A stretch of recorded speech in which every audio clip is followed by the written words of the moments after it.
네. 오늘 저희가 함께 살펴볼 자료는요, 기후변화가 거시경제에 미치는 영향, 그 광범위한 부분에 대한 최신 연구들입니다. 네, 그렇죠.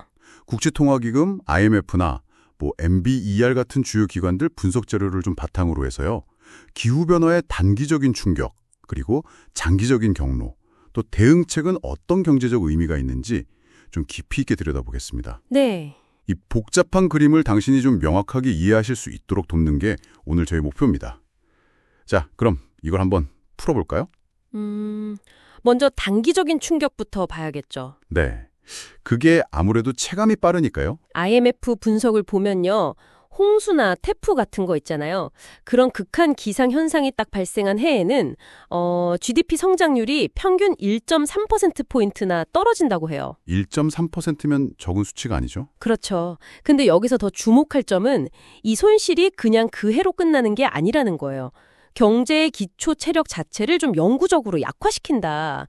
그래서 GDP 수준 자체를 낮춘다는 거죠. 회복이 안 된다는 거군요. 네, 단기 충격이 장기적인 상처로 남는 셈이에요.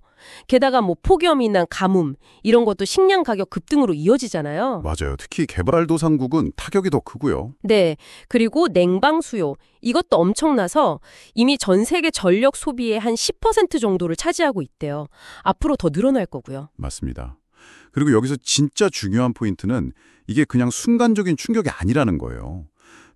장기적으로 보면 기온 상승 자체가 경제 성장의 발목을 계속 잡는다는 거죠. 계속이요. 네, 지금처럼 그러니까 연간 한 0.04도씩 계속 오른다고 가정하는 시나리오가 있어요. 별다른 조치 없이 이대로 가면 2100년에는 1인당 GDP가 7% 이상 감소할 수 있다. 이게 IMF 경고거든요. 7%요? 그것도 상당히 큰데요? 근데 더 최근에 나온 하버드랑 NBER 공동 연구는요. 훨씬 더 충격적이에요. 기온이 1도 오를 때마다 전 세계 GDP가 무려 12%나 증발할 수 있다. 이렇게 추정해요. 12%요? 와, 그건 정말 상상하기 어려운 수준인데요? 네, 이건 단순한 경기 침체 수준이 아니라 우리가 아는 경제 구조 자체가 그냥 근본적으로 흔들릴 수 있다는 의미로 봐야죠. 와, 12%라니. 근데요, 이 엄청난 피해가 또 모두에게 똑같이 돌아가는 건 아니라는 점도 자료들에서 계속 강조되더라고요. 아, 맞습니다. 그게 또 아주 중요한 지점이죠. 이 문제를 좀 더 넓게 보면요. 기후변화의 충격은 정말 지독하게 불평등하게 나타납니다. 불평등하게요? 네, 특히 적도 부근의 개발도상국들, 아프리카나 남아시아, 그리고 작은 섬나라들, 이런 곳들이 훨씬 큰 타격을 입을 걸로 예상돼요.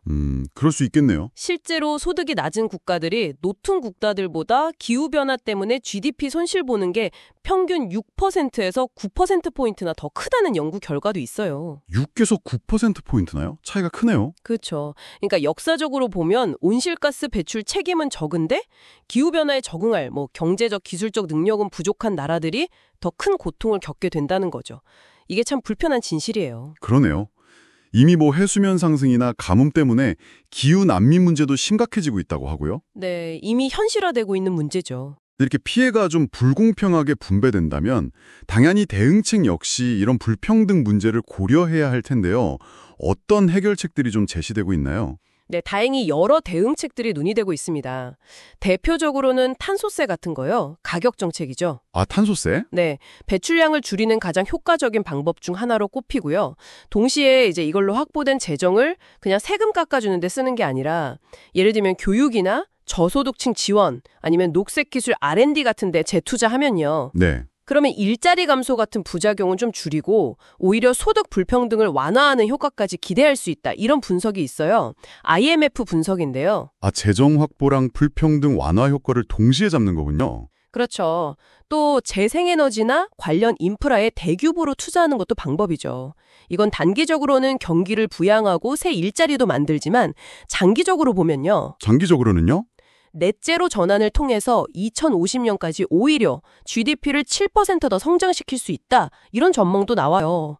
NGFS라는 곳에서 나온 건데요. 와, 오히려 성장이요? 네, 물론 초기 비용 부담은 있겠죠. 하지만 길게 보면 기후재앙으로 인한 그 막대한 미래 손실을 피하는 게 훨씬 더 큰 이익이다. 이런 계산인 거죠. 여기서 중요한 질문이 하나 나오는데요. 바로 완화와 적응의 비용 문제입니다. 완화와 적응이요? 네, 완화는 온실가스 배출 자체를 줄이려는 노력이에요. 탈탄소 전환 같은 거요. 적응은 이미 발생했거나 예상되는 피해에 대비하는 거죠. 예를 들어 방파제를 쌓거나 더위에 강한 작물을 개발하는 것 같은 거요. 아, 네네. 근데 2050년까지 예상되는 기후 피해에 적응하기 위한 비용은 약 38조 달러에 달할 수 있다고 봐요. 거의 38조 달러요? 오마로마네요. 그렇죠. 반면에 같은 기간 동안 배출 자체를 줄이는 것, 즉 완화를 위한 투자 비용은 약 6조 달러로 추산됩니다. 6조 달러요? 와, 차이가 엄청나네요. 네, 이 숫자가 말해주는 건 명확해요.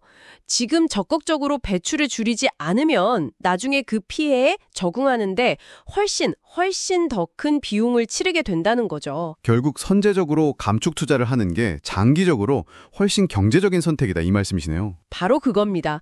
그게 훨씬 경제적인 선택인 셈이죠. 정리해보면요.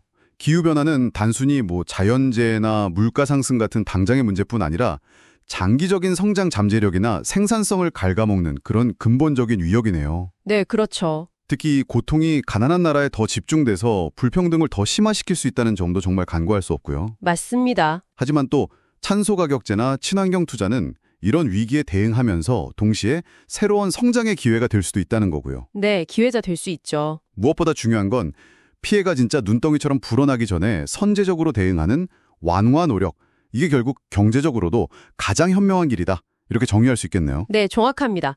그래서 마지막으로 당신에게 질문 하나를 던지면서 마무리하고 싶습니다. 네. 당신이 속한 공동체나 혹은 몸담고 있는 조직의 입장에서 한번 생각해 보세요. 기후변화의 경제적 위험에 대응하기 위해서 배출 자체를 줄이는 완화 노력과 이미 닥쳐올 피해에 대비하는 적응 노력 중에 현재 무엇이 더 시급하다고 느끼시나요? 완화와 적응 중에요. 네. 그리고 이 둘 사이에 현실적인 균형점은 어디쯤에 있다고 생각하시는지요? 한번 고민해 보시면 좋겠습니다.